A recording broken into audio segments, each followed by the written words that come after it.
Hello friends, स्वागत है आपका अपने प्यारा सा इस यूट्यूब चैनल में। तो आज की इस वीडियो में हम लोग क्लास 10th फिजिक्स के काफ़ी ज़्यादा महत्वपूर्ण रासायनिक सूत्र को देखने वाले हैं, जो कि आपके एग्ज़ाम में हर साल पूछा जाता है। और आप लोग अगर क्वेश्चन बैंक को देखेंगे तो प्रत्येक साल जो है ना 3 से 4 रासायनिक सूत्र का जो है प्रश्न रहता ही रहता है। तो आप लोग इसको ज़रूर से याद कर लीजिएगा।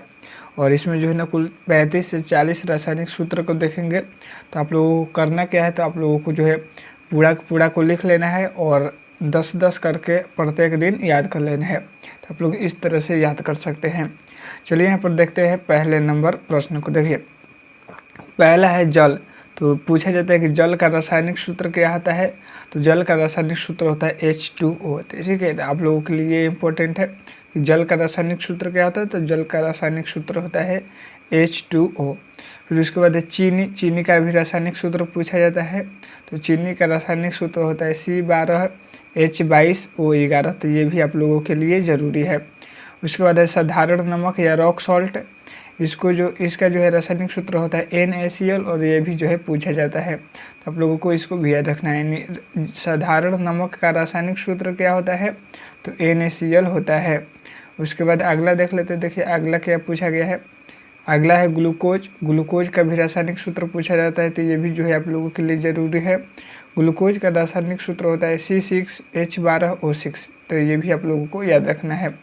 उसके बाद भारी जल। भारी जल का रासायनिक सूत्र होता है D2O। तो इसको भी आप लोगों को याद रखना है।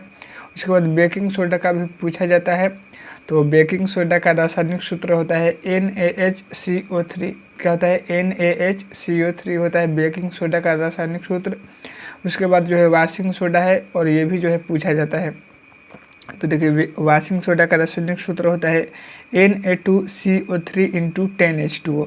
क्या होता है, तो Na2CO3 इंटू 10H2O होता है बेकिंग सोडा वाशिंग सोडा का रासायनिक सूत्र, और ये भी जो है पूछा जाता है।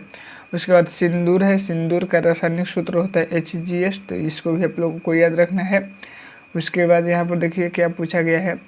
उसके बाद ये भी जो है पूछा जाता है कि नीला कशिश या तूतिया का रासायनिक सूत्र। तो इसका होता है CuSO4 इंटू 5H2O। क्या होता है, तो CuSO4 इंटू 5H2O। उसके बाद जो है हरा कशिश। हरा कशिश का रासायनिक सूत्र क्या होता है, तो हरा कशिश का रासायनिक सूत्र आता है Fe4। ठीक है, FeSO4। क्या होता है, FeSO4 इंटू 7H2O। क्या होता है, तो 7H2O होता है। तो ये भी जो है ना काफ़ी ज़्यादा इंपॉर्टेंट है, ये भी जो है पूछा जाता है। उसके बाद जो है श्वेत कशिश है। श्वेत कशिश का रासायनिक सूत्र क्या होता है, तो ZnSO4 इंटू 7H2O। क्या होता है, ZnSO4 इंटू 7H2O, और ये भी जो है आपके एग्जाम के लिए इम्पोर्टेंट है। तो देखिए यहाँ पर नीला कशिश में जो है Cu आएगा, यानी CuSO4 और 5H2O होता है। हरा कशिश FeSO4 इंटू 7H2O होता है, और श्वेत कशिश का ZnSO4 इंटू 7H2O होता है। तो ये भी जो है ना काफ़ी ज़्यादा इंपॉर्टेंट प्रश्न है। तो ये भी जो है ना काफ़ी ज़्यादा पूछा जाता है। अगला प्रश्न देख लेते हैं। अब देखिए 12 प्रश्न में क्या पूछा गया है। 12 नंबर प्रश्न है कि ये 12 नंबर प्रश्न है कि प्लास्टर ऑफ पेरिस का रासायनिक सूत्र। ये भी जो है काफ़ी इंपॉर्टेंट है। तो प्लास्टर ऑफ पेरिस का रासायनिक सूत्र पूछा जाता है कि क्या होता है, तो CaSO4 इंटू 12H2O। क्या होता है, तो CaSO4 इंटू 12H2O जो है प्लास्टर ऑफ पेरिस का रासायनिक सूत्र होता है। और जिप्सम का रासायनिक सूत्र पूछा जाएगा कि जिप्सम का रासायनिक सूत्र क्या होता है, तो जिप्सम का रासायनिक सूत्र होता है CaSO4 इंटू 2H2O। ठीक है, प्लास्टर ऑफ पेरिस का रासायनिक सूत्र होता है CaSO4 इंटू 12H2O, और जिप्सम का रासायनिक सूत्र होता है CaSO4 इंटू 2H2O। ठीक है, यानी CaSO4 इंटू 2H2O होता है। ठीक है, यहाँ पर 2 छूट गया है, 2H2O होता है। तो इसको भी आप लोगों को याद रखना है। ये भी जो है ना काफ़ी इंपॉर्टेंट प्रश्न है। उसके बाद कास्टिक सोडा का रासायनिक सूत्र पूछा जाता है। तो कास्टिक सोडा का रासायनिक सूत्र होता है NaOH। तो ये भी जो है इम्पोर्टेंट है। कास्टिक सोडा के बाद देखिए यहाँ पर कास्टिक पोटास का पूछा जाता है। तो कास्टिक पोटास का रासायनिक सूत्र होता है KOH। क्या होता है? तो KOH जो है ना कास्टिक पोटास का रासायनिक सूत्र होता है। उसके बाद चूना जल का रासायनिक सूत्र पूछा जाता है। तो चूना जल का रासायनिक सूत्र होता है CaOH के होल ट्वाइस। क्या होता है? CaOH के होल ट्वाइस। बूझा चूना का रासायनिक सूत्र होता है CaOH के होल ट्वाइस। यानी बूझा चूना और चूना जल दोनों का रासायनिक सूत्र एक ही होता है। अगला प्रश्न देख लेते हैं। अब देखिए 18 में पूछा जाता है। 18 नंबर प्रश्न में पूछा गया है कि काली चूना का रासायनिक सूत्र क्या होता है? तो काली चूना का रासायनिक सूत्र होता है CaO और ये भी जो है इम्पोर्टेंट है। फिर लाफिंग गैस का सूत्र होता है N2O। क्या होता है? N2O जो है लाफिंग गैस का रासायनिक सूत्र होता है।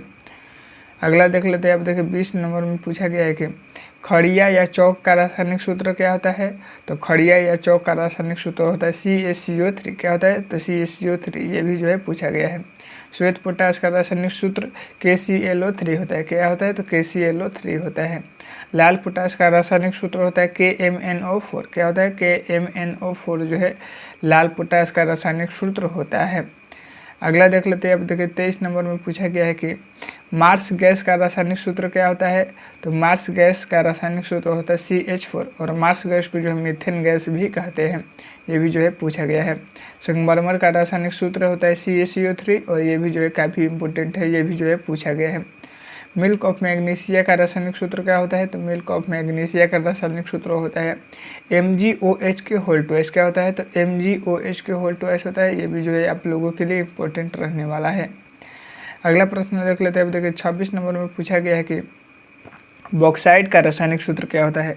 तो बॉक्साइट का रासायनिक सूत्र होता है Al2O3 इंटू 2H2O। क्या होता है? तो Al2O3 इंटू 2H2O होता है। और कोरंडम का रासायनिक सूत्र होता है Al2O3। ठीक है, अगर बॉक्साइड्स में से दो जल के अणु को अगर बाहर निकाल दिया जाए तो वह जो है क्या बन जाता है? कोरंडम बन जाता है। तो बॉक्साइट का Al2O3 इंटू 2H2O और कोरंडम का Al2O3 होता है। उसके बाद आंसू गैस का रासायनिक सूत्र क्या होता है? तो आंसू गैस का रासायनिक सूत्र होता है CCl3NO2। क्या होता है? CCl3NO2 जो है आंसू गैस का रासायनिक सूत्र होता है। अगला देख लेते हैं। अब देखिए 29 नंबर में पूछा गया है कि क्वार्ट्ज क्या है? तो क्वार्ट्ज एक प्रकार का पत्थर है।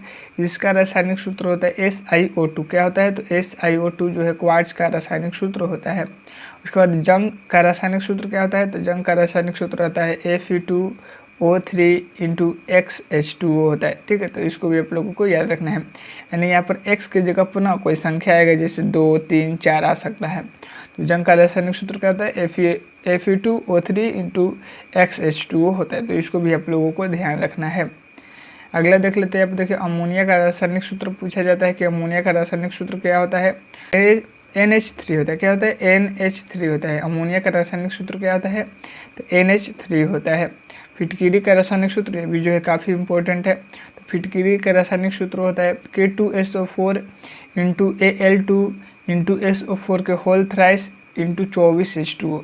तो आप लोगों को याद रखना कि फिटकिरी का रासायनिक सूत्र क्या होता है? तो K2SO4 इंटू Al2SO4 के होल थ्राइस इंटू 24H2O होता है। तो इसको भी याद रखना है। 33 में पूछा गया है कि जिंक फास्फाइड या चूहा विष का रासायनिक सूत्र क्या होता है? तो जिंक फास्फाइड या चूहा का विष का रासायनिक सूत्र होता है Zn3P2। क्या होता है? Zn3P2 जो है जिंक फास्फाइड का रासायनिक सूत्र होता है। बैटरी अम्ल का रासायनिक सूत्र क्या होता है? तो बैटरी अम्ल का रासायनिक सूत्र होता है H2SO4। क्या होता है? तो H2SO4 जो है बैटरी अम्ल का रासायनिक सूत्र होता है। ये भी जो है काफ़ी इंपॉर्टेंट प्रश्न है।